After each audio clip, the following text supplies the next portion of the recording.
Ezequiel, capítulo 42. O homem levou-me para o lado norte ao pátio externo e me conduziu até os quartos que estão diante da área aberta e da casa que dá para o norte. O comprimento da casa no lado norte era de 50 metros e sua largura 25 metros. Na seção distante, a 10 metros do pátio interno, e na seção oposta ao pavimento do pátio externo, havia uma galeria em frente à outra nos 3 andares. Diante dos quartos, do lado interno, havia uma passagem com 5 metros de largura por 50 metros de comprimento. Suas entradas ficavam no lado norte. Os quartos superiores eram mais estreitos e as galerias mais largas que as do primeiro e do segundo andares.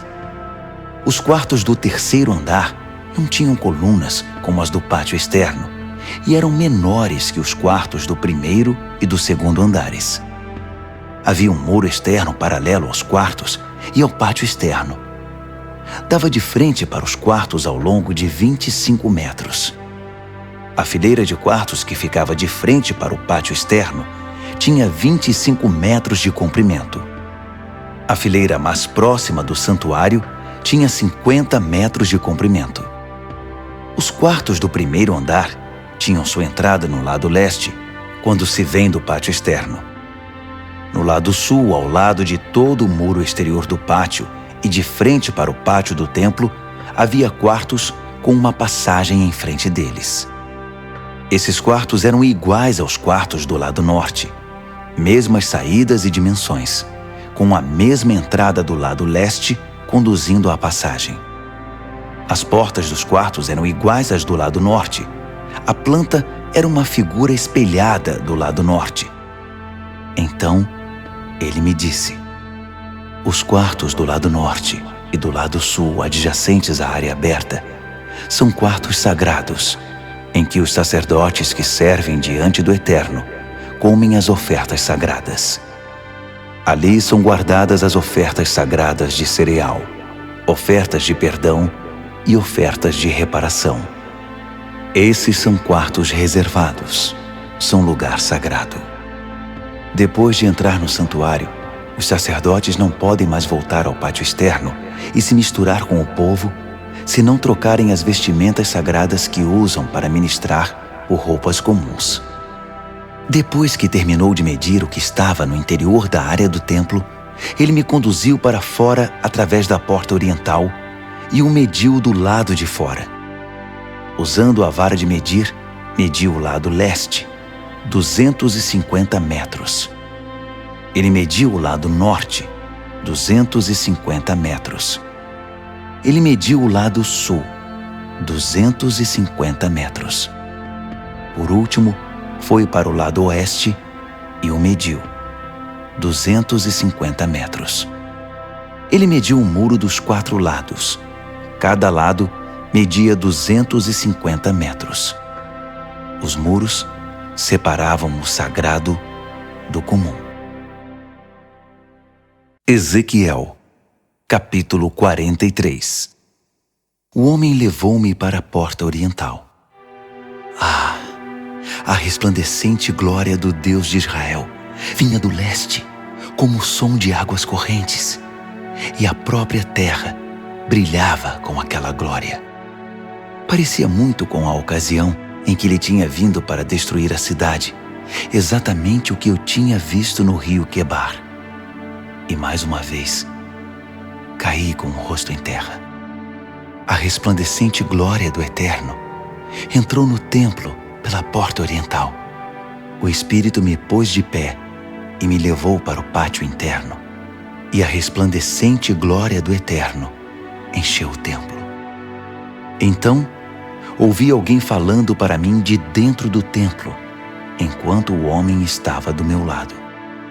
Ele disse: Filho do homem, este é o lugar do meu trono, o lugar em que meus pés vão descansar. Vou morar neste lugar com os israelitas para sempre. Nunca mais o povo de Israel, nem seus reis, irão arrastar meu santo nome na lama, com suas prostituições e seus ídolos que nem deuses são, postos por seus reis nos santuários de beira de estrada.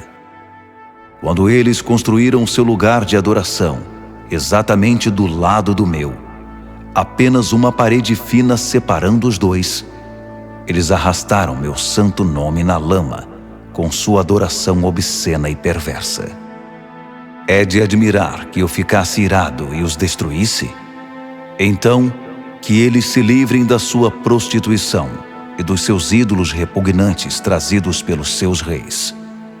Então, viverei com eles para sempre. Filho do homem, descreva para o povo de Israel tudo o que você viu no templo, para que fiquem envergonhados da sua maneira obstinada de viver. Faça que vejam o modelo do templo. Isso os deixará envergonhados. Mostre a eles a planta completa do edifício, suas entradas e saídas, as dimensões, as regulamentações e as leis. Faça um desenho para que eles vejam a figura e entendam seu significado e vivam de acordo com esse projeto e propósito. Esta é a lei do templo. Ao seu brilho do topo do monte, tudo à sua volta será terreno santo. Sim, esta é a lei, o significado do templo. Estas são as dimensões do altar, usando a medida longa, de 0,5 metro. A calha na sua base tem 0,5 metro de profundidade e 0,5 metro de largura, com uma aba de 1 palmo na beirada. O altar tem 1 metro de altura da base até a saliência inferior e 1 de largura. Da saliência menor até a saliência maior, tem 2 metros de altura e 1 de largura. O fogão do altar tem 2 metros de altura. 4 cantos se projetam dele para cima. O topo do altar, na altura do fogão, é quadrado, com 6 metros de cada lado. A saliência superior também é quadrada, com 7 metros de cada lado. Tem uma aba de 25 centímetros e uma calha de 0,5 metro ao redor dela toda. Os degraus do altar sobem do oriente. Então, o homem me disse: Filho do homem, o Eterno, o Senhor, diz: estes são os regulamentos que devem ser seguidos com relação ao altar, durante os sacrifícios das ofertas queimadas e da aspersão do sangue sobre ele. Como oferta de perdão, apresente um novilho aos sacerdotes levitas, que são da família de Zadoque, e venha à minha presença para me servir. Parte do sangue deve ser derramada nas pontas do altar, que saem dos 4 cantos acima da saliência superior e em volta da aba. Isso serve para purificar o altar e torná-lo apropriado ao sacrifício. Em seguida, pegue o novilho para a oferta de perdão e queime-o no lugar designado para isso, no pátio fora do santuário. No segundo dia, apresente um bode sem defeito como oferta de perdão. Purifique o altar da mesma forma que você o purificou para o novilho.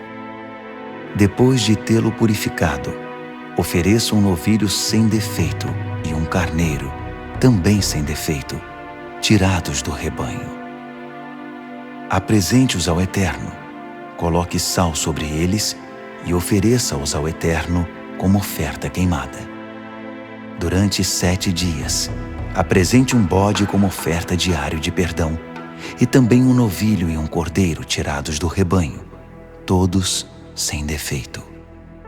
Durante 7 dias, os sacerdotes devem preparar o altar para essas ofertas, purificando-o. É assim que vocês devem dedicá-lo.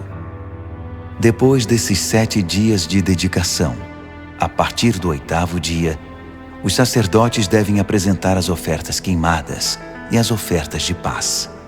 E eu aceitarei vocês com satisfação, com alegria. É o decreto do Eterno, o Senhor.